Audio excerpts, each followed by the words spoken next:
কখন বরকত হয়? যখন একটা জনপদের অধিবাসীরা আল্লাহর সামনে আত্মসমর্পণ করে, তখন আল্লাহ বরকত দেন। আমরা কি আত্মসমর্পণ করছি? এই জন্যই তো অর্থনৈতিক মন্দা চলছে। এমনি এমনি নাকি?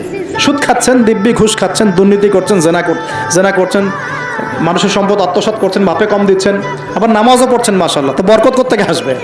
তো বরকত কখন আসে? যখন একটা কম আল্লাহর সামনে সম্পূর্ণ আত্মসমর্পণ করে। একটা ডালিম হবে, এটা রূপকথা নয়, এগুলা গাল গল্প বলছি না। এই প্রতিটা কথা আল্লাহ পাকের ওহী থেকে আসছে, এর একটা কথাও মিথ্যা হবে না ইনশাআল্লাহ তাআলা। বিশ্ববাসীরা দেখবে একটা ডালিমের নিচে একটা পরিবার আশ্রয় নিতে পারবে। এত স্পেসিফিকলি বলা হয়েছে হাদিসগুলোতে।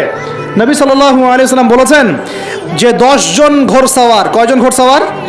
10 জন ঘোড়সওয়ার বের হবে ইমাম মাহদির সময়, যারা খোঁজ নিতে যাবে যে দেখি দাজ্জাল বের হয়েছে কিনা। ঘোড়ায় করে খোঁজ নিতে যাবে, দেখি দাজ্জাল বের হয়েছে কিনা। ওই 10, নবীজি বলছেন আমি ওই 10 জনের নামও জানি, ওদের বাবার নামও জানি। সুবহানাল্লাহ।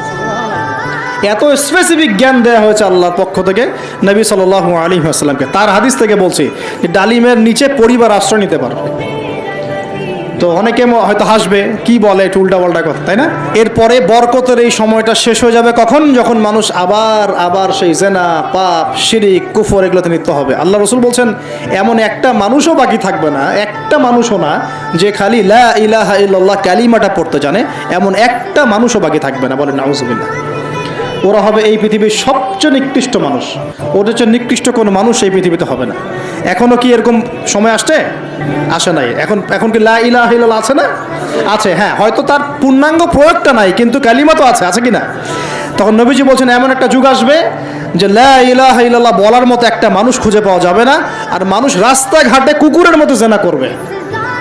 রাস্তাঘাটে কুকুর যেমন সঙ্গম করে না রাস্তাঘাটে, ওই রকম করে মানুষ রাস্তাঘাটে জেনা করবে। ওই সময়ে আল্লাহ রাব্বুল আলামিন পশ্চিম দিক থেকে সূর্য উঠাবেন। কোন দিক থেকে? সূর্য সত্যি সত্যি পশ্চিম দিকে উঠবে।